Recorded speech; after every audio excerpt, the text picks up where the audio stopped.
book actually has 3 names to it. The first name that it has, when the author authored the book, he called it Likutei Amorim. Have you all seen the PDF? I sent it to you. Okay. He called it Likutei Amorim, Collected Talks. Now, what does it mean, collected talks? On a simple level, it means collected talks. That's what I heard from the Baal Shem Tov and the Maggid of Mezrich, 2 sages who lived before him. He took it from other books of sages like the Rambam, the Shalom, who lived 900 years ago and 400 years before him. So he based it on teachings of the Baal Shem Tov and the Maggid of Mezrich and these other sages. And he said, collected talks of what I've compiled over here. Another explanation of why he called it Likutei Amorim, which he hints to in the introduction. This is an exceptionally powerful thing. And that is that collected talks, that if anybody has a problem, if anybody has a problem and wants to speak to me privately, by reading this book, you're having a private audience with me. Now, how can that be? We'll discuss at a later shiur, what's called an all-encompassing soul. But it's the most amazing thing. So Likutei Amorim has 2 meanings. Likutei Amorim, collected talks of what I took from Baal Shem Tov, the Maggid, etc. But collected talks, if you met me privately, I'm having a private audience with me. Let me share with you a strange custom. There's a strange custom that if you leave your house and you left something behind, you don't go back to fetch it. Once you've left your house, you don't go back. So somebody once asked the Rabbi, they said, I left something in the house and I was scared to go back. The Rabbi said, just learn a chapter of Tanya and you'll become a new person and you can go back. That's the power of this book. Now, we all want to transform ourselves and we all want to become new people. Literally, by learning this book, you can find a whole new level of yourself that you never knew existed before. So that's Likutei Amorim. Another name of the book is called Sefer Shel Beinonim, the book for the middleman. So what does that mean? So if you look into the writings, there are in fact 5 types of people, or let's call it 3 types of people for this year. Tzaddikim, Rishoyim, and Beinonim. Tzaddikim means righteous people. We have to explain at a later year what righteous means. What does the word righteous mean? So let's think that through today. Rishoyim means people who sin. And then there's the middleman. So it's the book for the middleman. What does it mean, the book for the middleman? For the regular person, not the tzaddik, not the wicked person. That's the book for the Beinonim. And then the book is also known as Tanya. Now, why is it called Tanya? Because of the first word in the book. What does the word Tanya mean? So the word Tanya has 3 meanings. The first meaning of the word Tanya, well, we all know it's a Russian name, Tanya. You all know that. But now I've got to be a little bit technical. When God gave the Jewish people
Sorry, something went wrong with my internet there. Can everybody hear me, see me? Hi, guys. Anybody see me? Yes. Yes, thanks, Rob. Okay, you're back. Thank you. Let me just try to fix this up. It's never happened to me, this actually. You were, and you left off, you were about to describe the 3. Okay, so let's go. So it's called, so the third name of the book is a book called Tanya. Now, when God gave the Jewish people the Torah, now you must remember that according to Jewish belief, God wrote the Torah and then he created the world.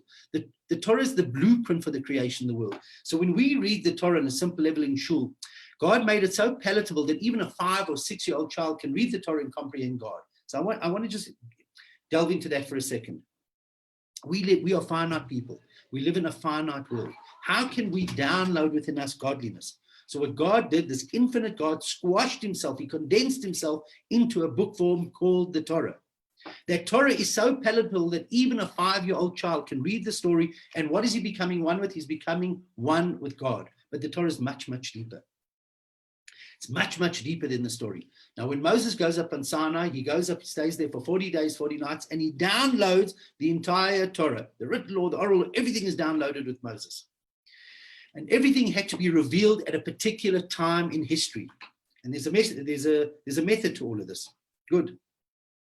Moses stays up for 40 days, 40 nights, and he comes down, and then God calls him every so often into the tent of meeting in the sanctuary, and God dictates to him law, and Moses, like a secretary, takes down the laws.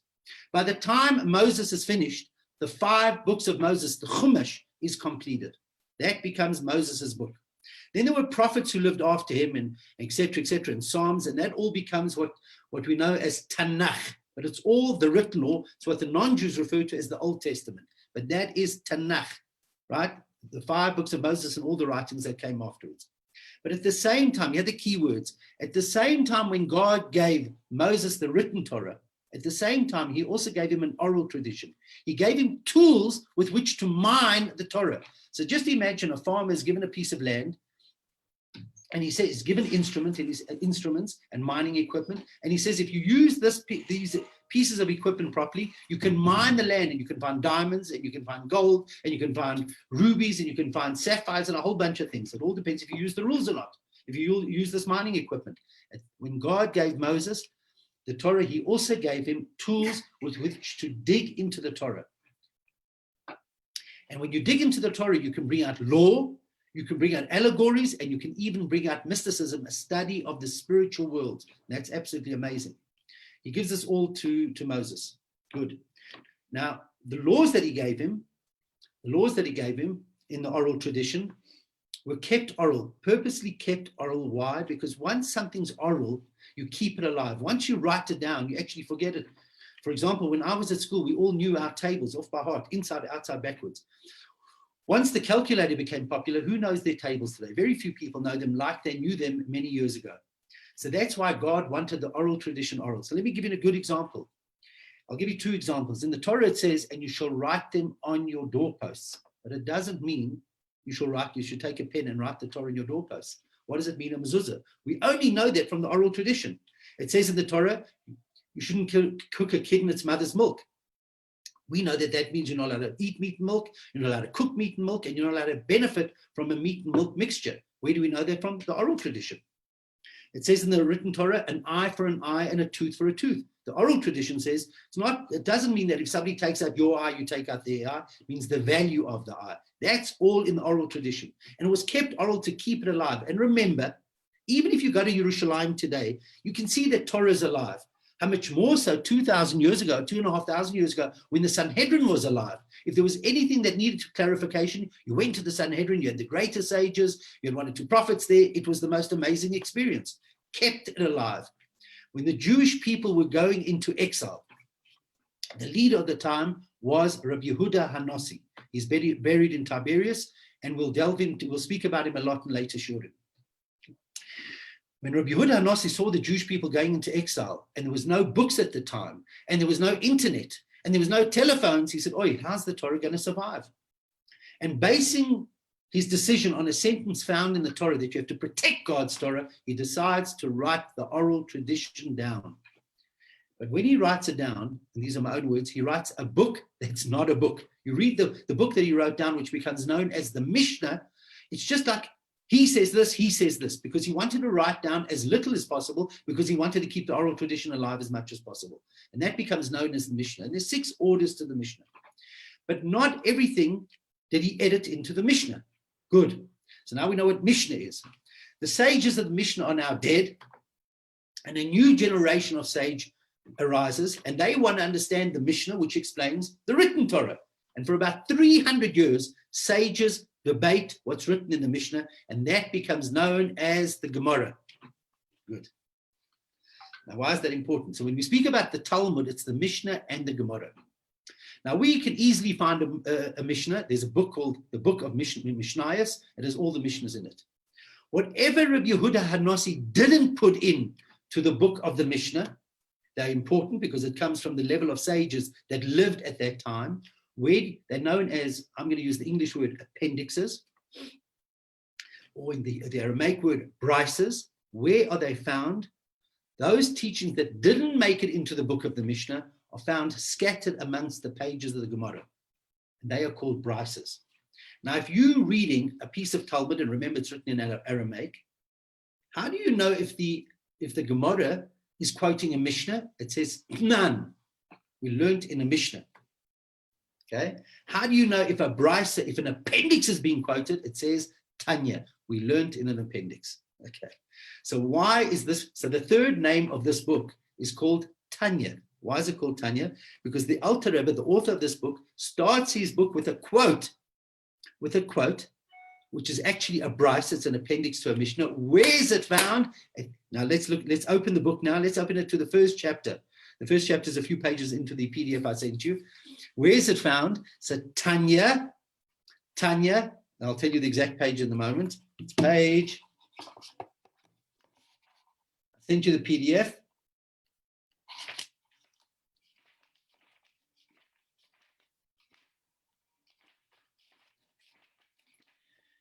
There we are. It's found on page 33. Now, isn't this amazing? Hey? We've only had one shiur and we've already covered 33 pages. I mean, that's unbelievable. Okay, so now the very first part of the book, chapter 1, we'll read the introduction another time. Starts off with the words Tanya. We learned in an appendix to the Mishnah. Look in the bracket. Where's this appendix found? The Soif Perik Gimel de Nida, at the end of the third chapter of a Gemara called Nida. What does Nida mean? In the time when a husband and wife have to be separated, she's called a Nida, right? They're not allowed to be together. So where's this teaching found? Tanya, where's this appendix found? At the end of the third chapter of the Gemara called Nida. So there's a Gemara called Shabbos that deals with the laws of Shabbos. There's a Gemara called Sukkah that deals with the laws of Sukkah. There's a Gemara called Nida which deals with the time when a woman and man aren't allowed to be together. Tanya, at the end of the third chapter of that book, we find the following teaching. Mashviyim oiso, they make him promise ti tzadik va'al ti rosha, that before a person's born, while the kid is in the mother's stomach, as we said last week, that kid is a mature being. The kid can see from one side of the world to the other. It's taught the entire Torah. Before coming down to this world, the soul comes down to this world. We're here on a journey, and each and every one of us are going to have a different journey, but we're here to bring godliness down to this world. Before coming down to this world, we see our whole life ahead of us. We have the knowledge of the entire Torah, and we're made to promise two things: to be righteous, whatever that means, we'll discuss that later, and Ba'al Tirosh, and do not be wicked.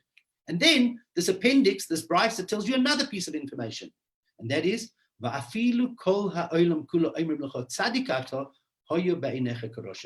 while you're going through your journey in life, right, even if everybody thinks you pious, look at yourself as wicked.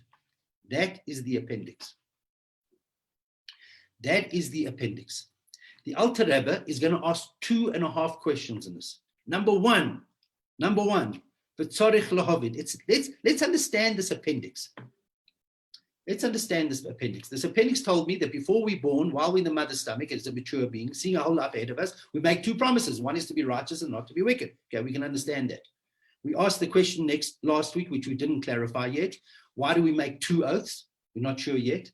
We explained why you make the oaths, even though when you're 40 or 50 years of age, you can't even remember the oaths, because it's in your spiritual subconscious. Okay, so we understand why we make the oaths, why 2 oaths we'll discuss. But what we don't understand is, why does it say that even if the whole world tells you you're righteous, you've got a long beard and payas, and the whole world tells you you're righteous, you have to look at yourself as wicked? The Alter Rebbe says, number one, we learned in a Mishnah, and a Mishnah is stronger than an appendix. What does the Mishnah say? Never look at yourself as wicked. Never look at yourself as wicked. And if you want to say this Mishnah has a different meaning, purely from logic, if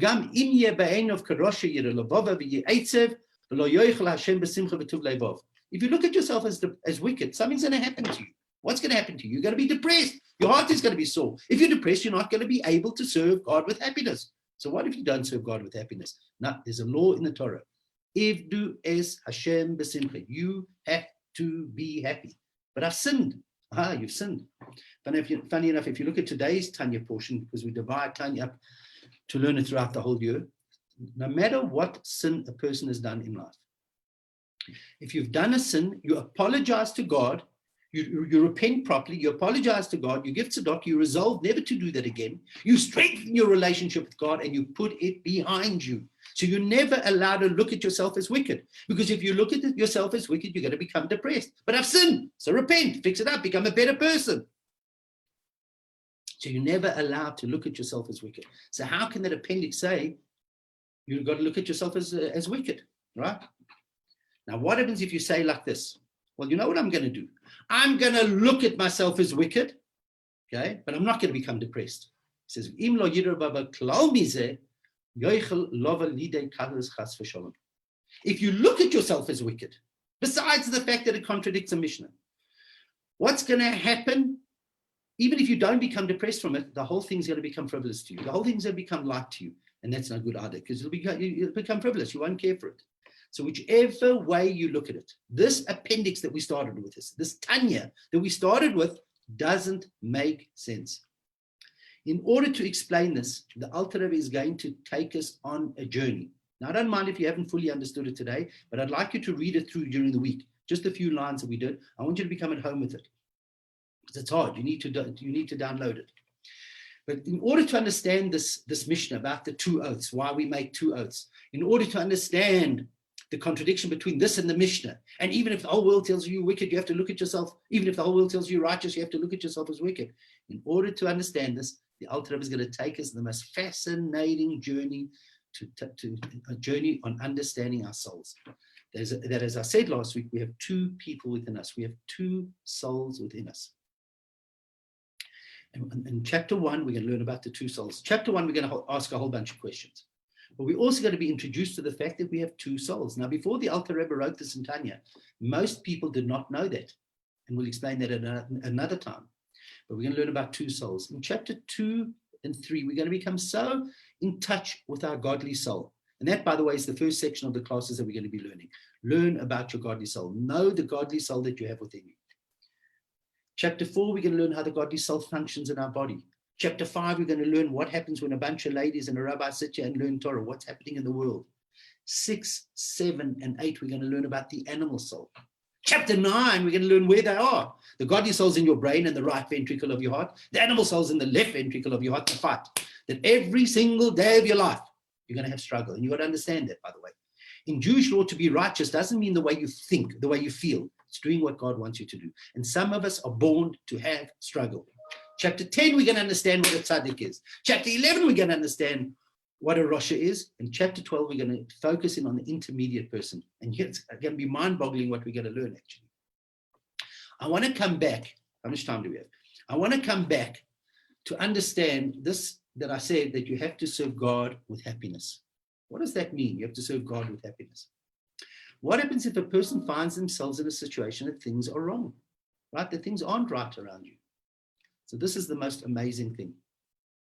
If you truly believe in God, and I also want to point out at this moment that if you look through this book, the Alter Rebbe doesn't really deal with, is there a God, isn't there a God, where you'd expect him to start. No, because the Alter Rebbe knows something.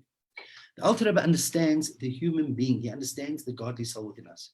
That every single Jewish person and every single human being probably believes in God. We do believe in God, and I challenge everybody here. Even somebody who's gone through the Holocaust, by and large. There was a lady who lived in South Africa. After the Holocaust, she refused to walk into a shul, okay? This righteous lady. She was so angry at God. Now, she had seen atrocities that you can't imagine. A few months before her death, as an old lady, she wrote a letter to God, and she said, God, I want you to know I forgive you for the Holocaust. Is that the most righteous lady who ever lived? Like, isn't it a mind-boggling story? So Alter Rebbe believes that we all believe in God. Sometimes that belief gets covered over, gets blocked over. What the Alter Rebbe is going to do in this book is he's going to reveal the soul. What we're going to do is going to teach us how to reveal the soul within us, that you fall in love with God. He's going to speak about different layers of love that we can actually, that we're going to absolutely fall in love with God. I want to focus in, though, on how a person can be happy even in the most difficult times. So what the Alter Rebbe will teach us is that if you really believe in God, and he has the key, if you really believe in God, God is everything, everything is God, then whatever God makes happen to you is also for your good. I might not understand at this moment. Let me tell you a classical, let's go into a classical biblical character. Some of you, most of you, maybe all of you know what I'm about to say, and that is Joseph. Let's think about Joseph's life for a minute. Joseph was born, and he loses his mother young, so he's orphaned. His brothers are jealous of him and hate him. His brothers sell him into slavery. Joseph's away from his family for 20-something years.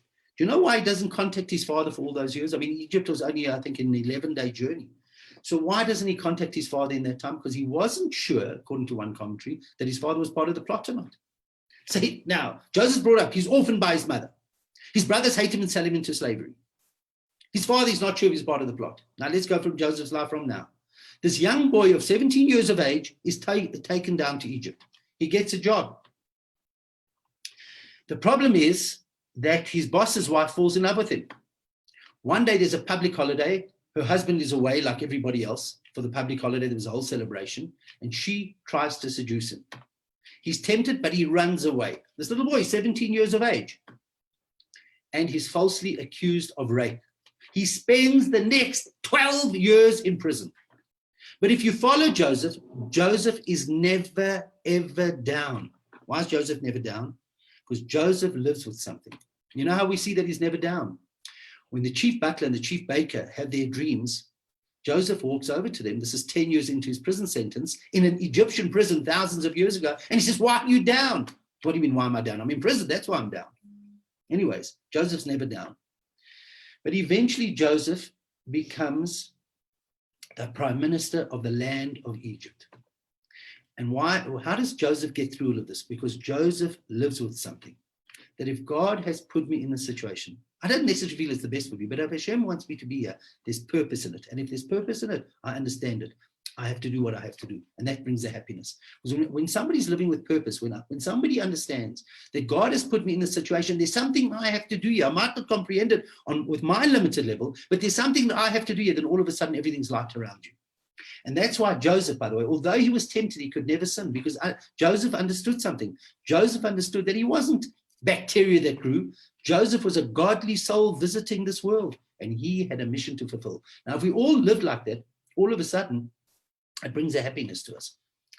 It brings that happiness. We understand our mission, and that's what the Alter Rebbe is going to try to bring out in this book. He's going to try to help you to get in touch with us. In the few minutes we have, I just want to focus back to the first line.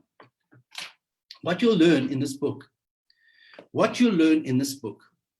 is that, and by the way, if I'm not clear, by the way, this is a class, please ask.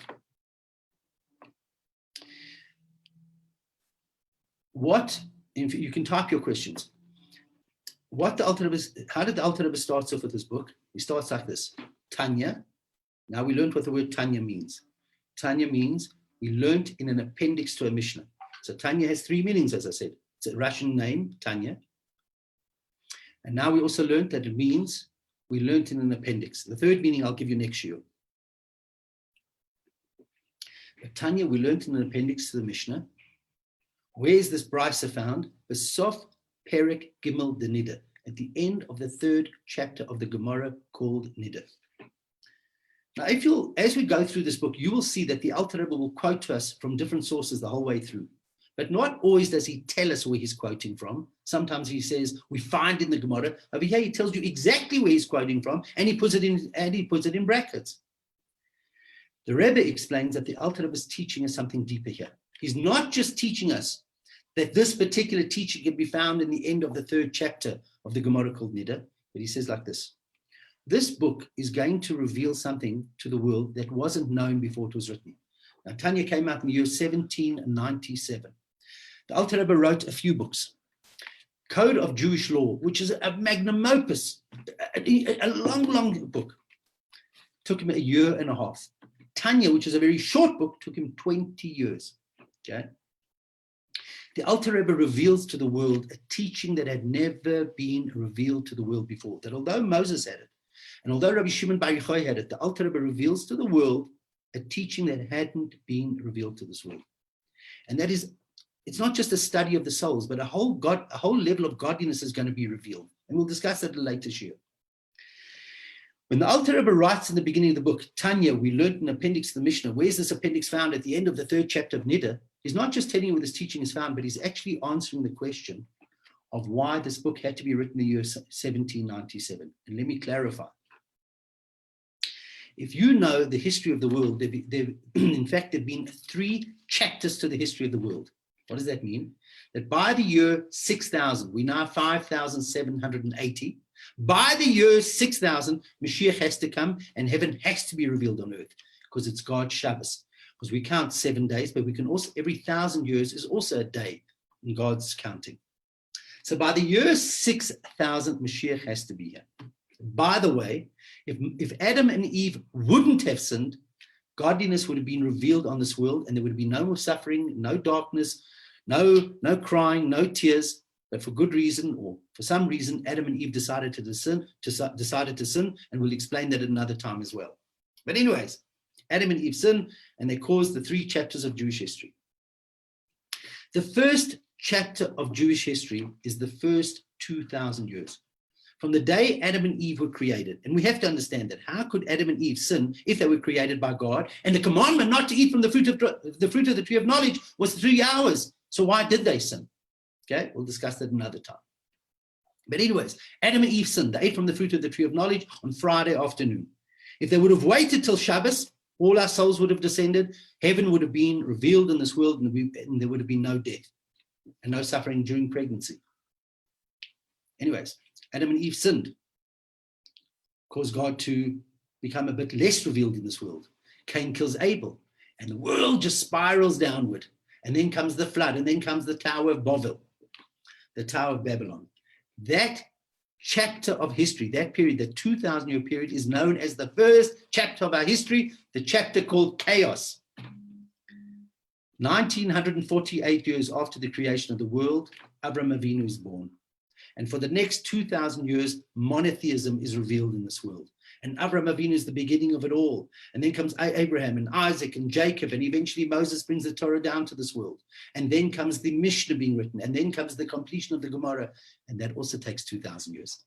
And that's the second chapter of the history of the world, the chapter called Torah. Where have the Jewish people been for the last 2,000 years? In exile. We've been wondering. We have to understand why. Is this a punishment for something we did thousands of years ago? No, there's a much, much deeper reason. Anyways, for the last 2,000 years, the Jewish people have been in exile. We are in a state of niddah. We're not one with God. Like a husband and wife are not one during the state of niddah. We are not one. We're in exile. So what the Alter Rebbe is really saying over here, and look how you can learn this book on a deeper level. Tanya, when will this mystical teaching be revealed in this world? The Soif Perek Gimel, at the end of the 3rd chapter of our history, the chapter called Niddah, the chapter called impurity. That's when this mystical teaching is going to be revealed, and it's going to pave the way for the coming of Mashiach. I want to jump 250 years. Because if you just think about it, 3 chapters in history, but there are also 6 days that we have to go through before Shabbos comes, where godliness will be revealed in this world.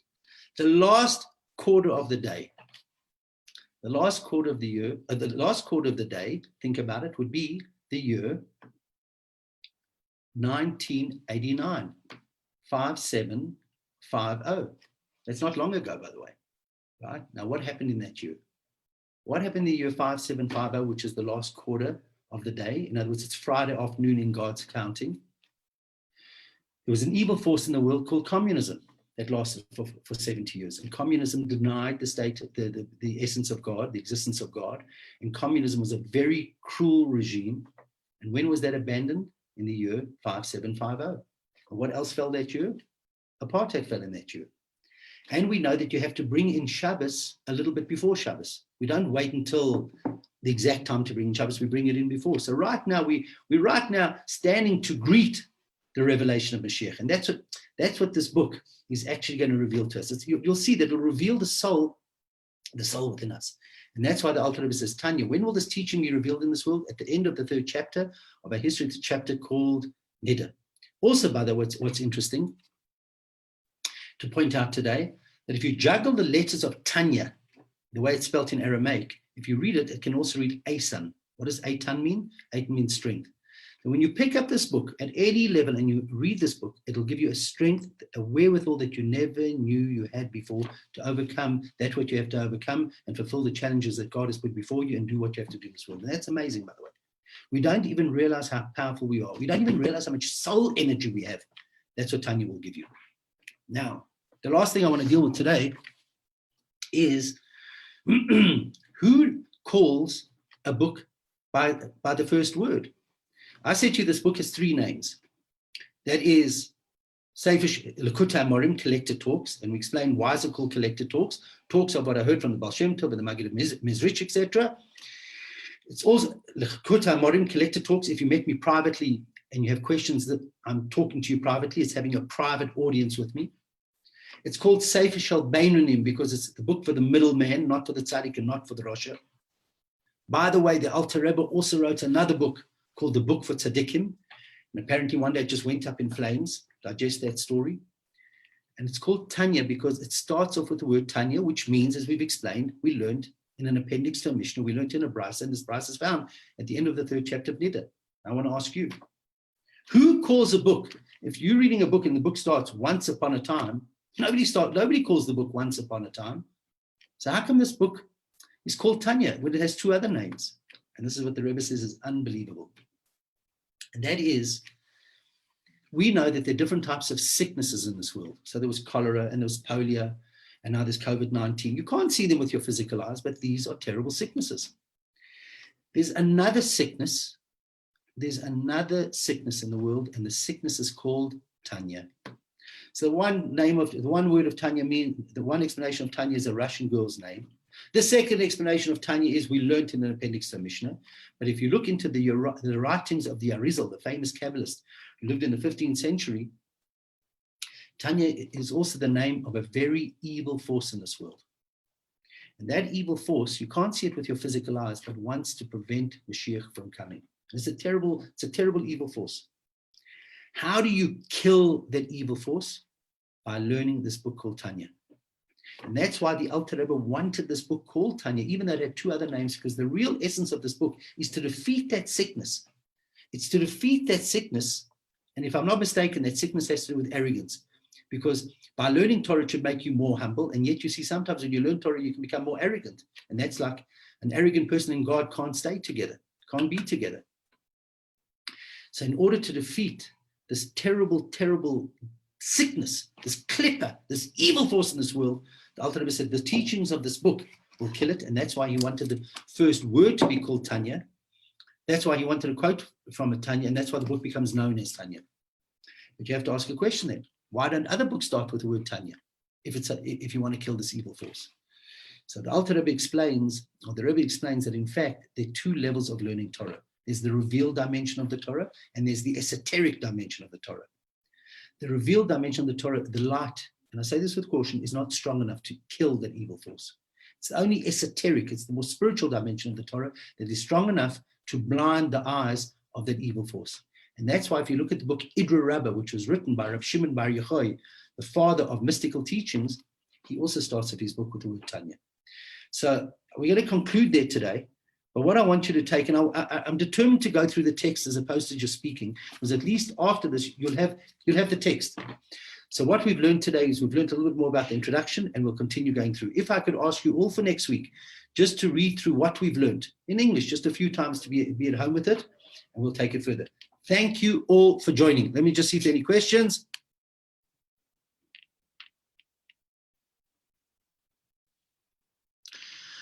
Any questions are as follows. We will see you all. Gee, I'm glad I was so clear.